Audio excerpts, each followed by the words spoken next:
আসসালামু আলাইকুম, সবাই ভালো আছেন?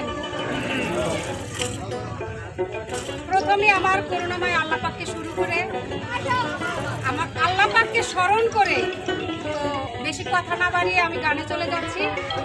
এখানে অনেক সুন্দর একটা আয়োজন, অনেক সুন্দর পরিবেশে গান করলো। তো আমি সেভাবে গান করতে পারবো কিনা ভেবে পাচ্ছি না, তবে চেষ্টা করছি যদি পারি। দেরেডু বন্ধুর প্রেম, দেরেডু বন্ধুর প্রেম সাগরে প্রেমে হাওয়ালাই গাছে যার অন্তরে প্রেমের বাতাস লাই গাছে যার অন্তরে দেরেডু বন্ধুর প্রেম, দেরেডু বন্ধুর প্রেম, দেরেডু বন্ধুর প্রেম সাগরে প্রেমের হাওয়ালাই গাছে যার অন্তরে প্রেমের বাতাস লাই গাছে যার অন্তরে প্রেমের হাওয়ালাই গাছে যার অন্তরে প্রেমের বাতাস লাই গাছে যার অন্তরে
বাতাস লাইগাছে যাহার অন্তরে প্রেমের হাওয়া লাইগাছে যাহার অন্তরে প্রেমের বাতাস লাইগাছে যাহার অন্তরে হাওয়া লাইগাছে যাহার অন্তরে প্রেমের বাতাস লাইগাছে যাহার অন্তরে বাতাস লাগছে বাতাস